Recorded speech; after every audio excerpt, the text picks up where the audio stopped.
Hi, hello, it's Nikki and welcome to my messy bookshelf. Today I'm here to share my weekly reading wrap-up for this past week. And it has been a great reading week this past week. And I am in a good mood.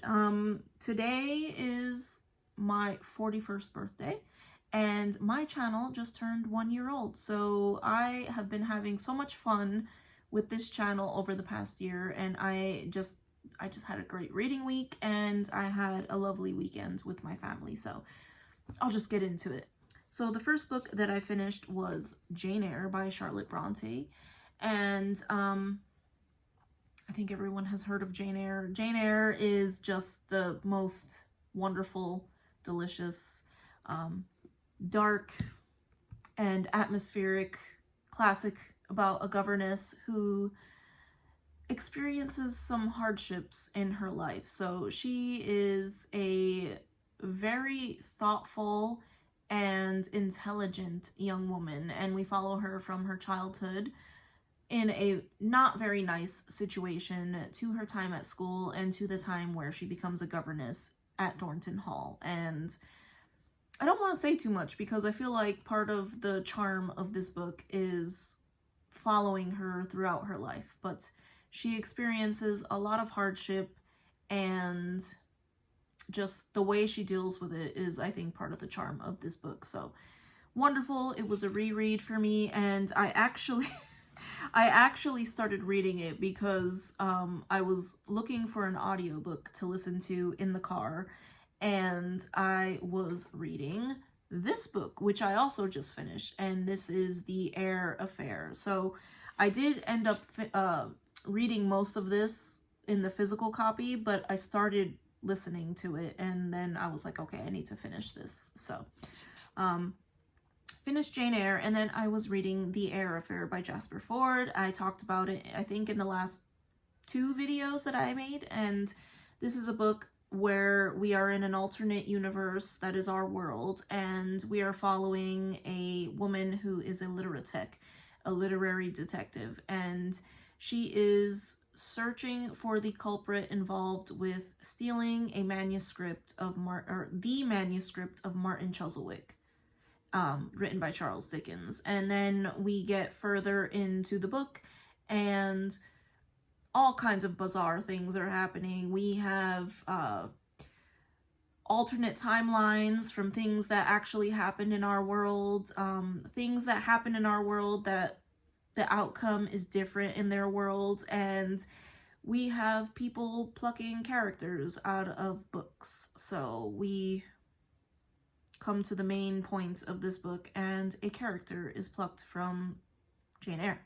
So it was wonderful to read these 2 books at the same time. So I ended up finishing this and loving it. At first, I thought that there was too much going on, because even though I enjoy all the different things that were happening, I enjoyed the kind of tongue-in-cheek references to books, I enjoyed the bizarre nature of all the crazy things that were happening, the alternate timeline, I enjoyed all that, but at first it felt like a lot to me.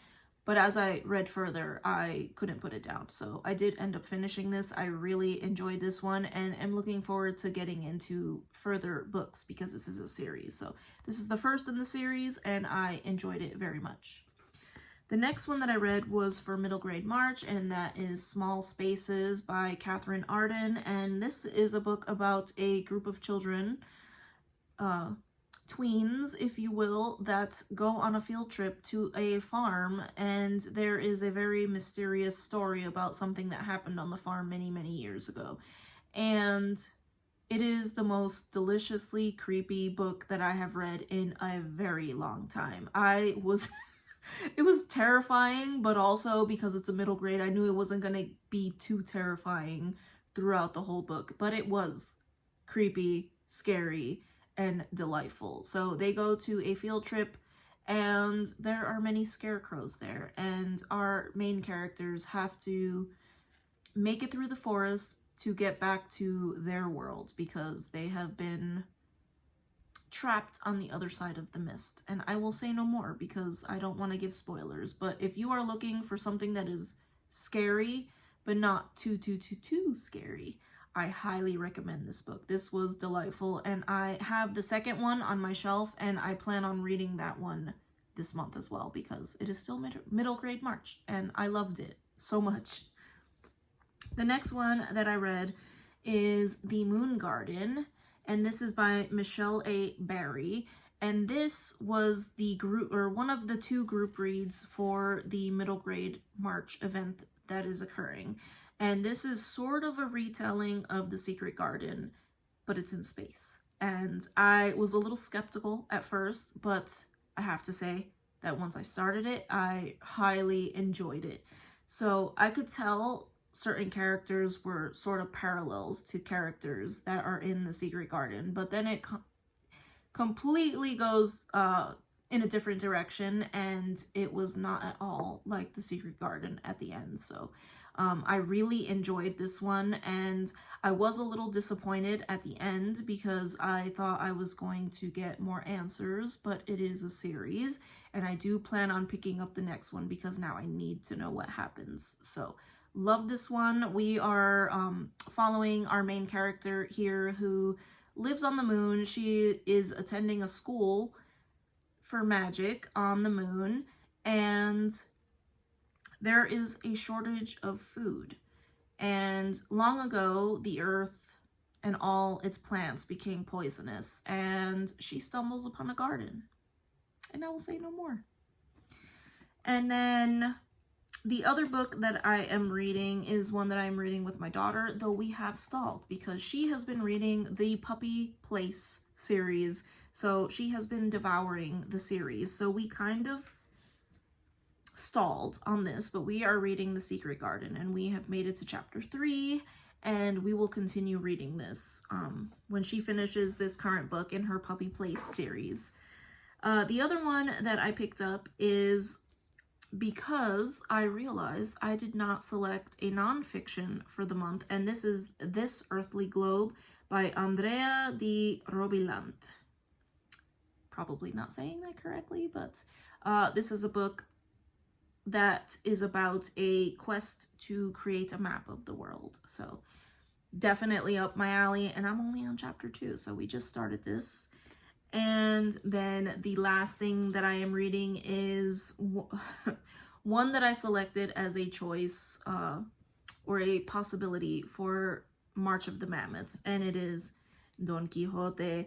And I didn't even make it to try and read the first few pages of any of the other selections that I had in my pile because I read the first page and it made me smile and it was very amusing, so I continued on. I think I am on chapter 7 now. So we are following our very interesting and silly knight, Don Quixote, and so far I am enjoying it, and I think this is one that I am going to finish. So that is it for my weekly reading wrap-up. That is what I read and what I have been reading, and I am very interested to hear anything that you guys are reading or if you have read any of the books that I mentioned. But I thank you so much if you made it to the end of this video, and I hope to see you in the next one. Bye.